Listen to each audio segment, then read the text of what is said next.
It is exciting indeed, Brenton. It couldn't have been more exciting. I rock up and there's baboons and cheetah and impalas and then just chaos. Now, the cheetah has just kind of come into this thicket, and I think it's just regrouped and kind of just reassessed the situation. It keeps stopping and looking around and just trying to see where exactly it is. Maybe it's a bit disorientated from being chased. It just ran away, and now it's just trying to work out exactly where it went. So he keeps going around in circles. But isn't that the most magnificent cat you've seen? He is absolutely beautiful. Now, he is in need of a meal, looking quite skinny, but with cheetah, they do often look like this. It's not a huge issue when they're a little bit thinner like this. They do pick up weight again quite quickly. So as long as he finds something like an impala, he'll be able to fill that stomach up quite quickly. Now, it seems like he's slowly going to make his way back towards the open area, which will be interesting, but you can see sniffing all the time. Now, this is the same cheetah we keep seeing on this open area. So this is one of the brothers, but it's not the one with the opaque eye. It's the one with the Y on the left cheek. And so maybe he's just sniffing around, trying to see if there's been any sign of his brother in the last few days, that maybe he can get onto the scent trail and try and find him again. But he's making our life a bit difficult because he keeps moving in these funny ways. Often cats will move in a straight direction, but this cheetah is doing anything but. Everything is going in circles at this stage. Just come. But it looks like he's slowly going to edge his way back towards Cheetah Plains itself in the big open area. Isn't that camouflage incredible? You can see how easy it would be to miss that animal. Those spotted coats and that gold in this backlit grass is almost impossible to see. Now, the amazing thing about the cheetah running just now, which is incredible, is that cheetah probably didn't even get to halfway to its top speed. It probably was only at about 60 kilometers an hour, which is not very fast at all. It can go much, much faster. This animal can go as much as 100, 110 kilometers an hour. So it was basically just trotting away from those baboons and the impala, and it all happened so fast that you would think that it wouldn't be able to go much quicker, but it can.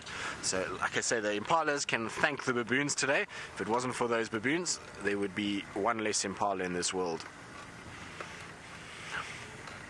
Now, I've lost him. Where has he gone? Dave, you see him? I don't know if maybe he's... Oh, there he is. I thought maybe he lay down, but he's just sniffing around there.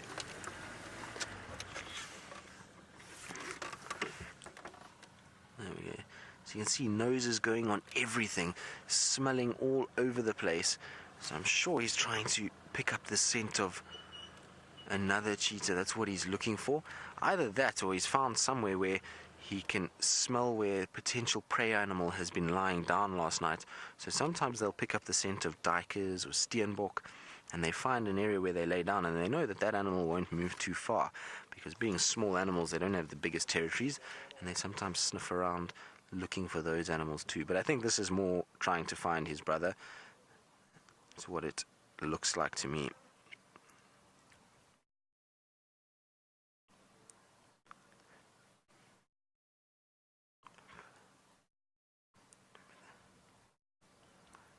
Like I say, it's so pretty with that backlit grass and a little bit of gold that's coming through, and then this cheetah that's just breaking up that grassy outline.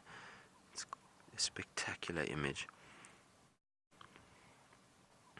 Now, I'm hoping after all of this, and after all the running around and chasing, that this cheetah is going to be able to go out into the open and give us a really nice display. There is a water hole that's not too far from us, so I'm hoping that it's going to go up there. Maybe we even get it drinking or lying on the wall of that water hole. We get a really decent view, because like I say, in this grass it's quite difficult to see him.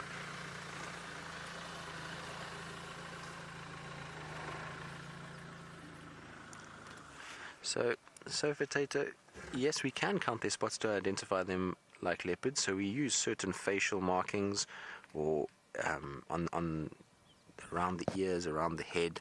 This particular male has a Y on his left side of his face, around his eyes, and that's how we identify him. His brother's a little bit easier because his brother's got a little opaque eye, so he's starting to get cataracts forming, and so you can actually see the coloration difference in the eyes.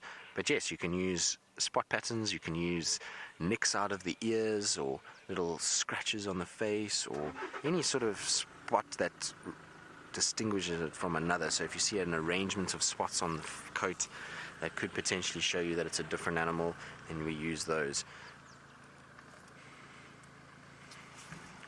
Also, the nice thing about cheetah in this area is that there's so few of them, and so it's easy to get to know them because they are not very numerous, and so the ones that are here, we get to identify them quite quickly. In fact, in this area, we only have these two males that we see regularly, and then last week we had 2 unidentified males arriving, which was really quite special. So in total, there's only those 4 males, and then there's a female that comes every now and then, but she hasn't been seen for a while.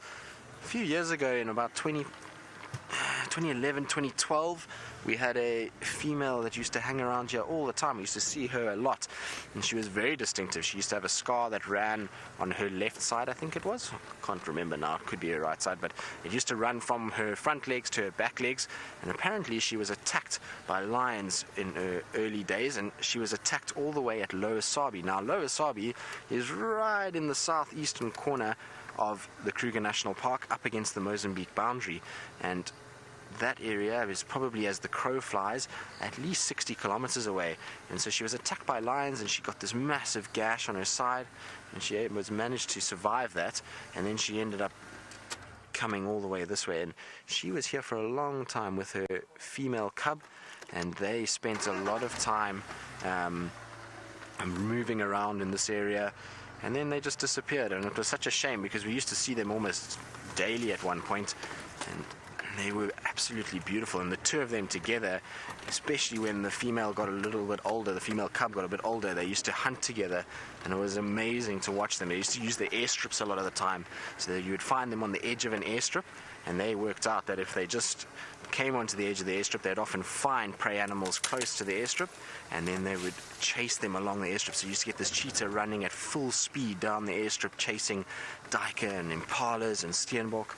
I'll never forget, actually, my first drive when I was at Chitwa. I went out in the afternoon, and I thought, well, I'll just take it very easy. It's my first drive. I'm going to go explore. And I ended up going... Oh, hello. Ended up going onto the airstrip, and there was this female cheetah with her cub on my first afternoon, not even 5 minutes into drive. And they were very relaxed, and we decided to sit with them for a bit. And all of a sudden, a steenbok came out on the other side of the airstrip, and she took off at full speed down the runway, and it was, I don't think you could ask for anything better. It was like a plane taking off, and she managed to catch the steenbok on the southern end of the runway. It was pretty incredible. So that was my first introduction to the cheetahs of this area.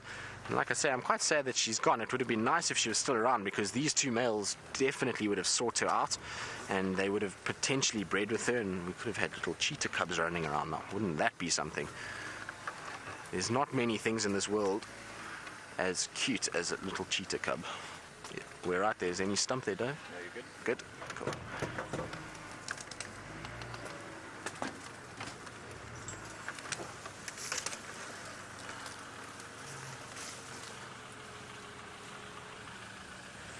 So, Nigel, you want to know whether the cheetah's sense of smell is not as good as lion and leopard, and that's why they're battling to relocate one another as these brothers. Well, it's not that they don't have... Their sense of smell is just as good as both lion and leopard, but the problem is that a cheetah doesn't like to make as much noise as either of those 2.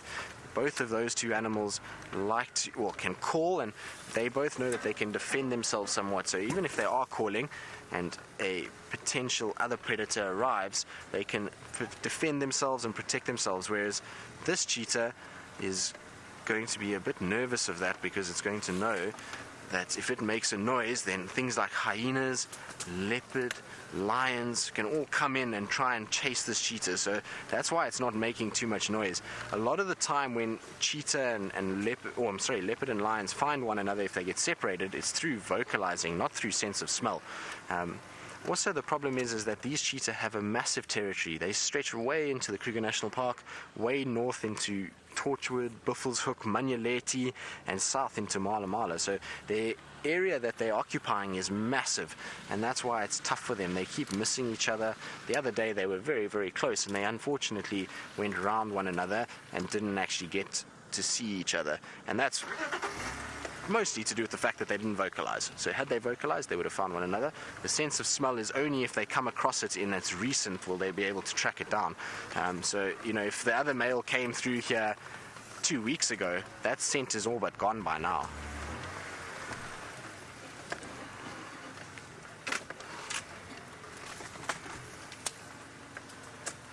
Just got to be a little bit careful here. Like I say, this long grass, there's often little stumps and things that are hidden that you can't see, so we're just taking it slow. But this cheetah is going right out into the open now, so it will be quite spectacular. And I'm hoping, often after they've walked through long grass like this, just to get a perspective and get a view of the area, they'll often go up onto a fallen over tree or a big termite mound. So I'm really hoping that they're going to get into one of those areas and go up to one of those trees.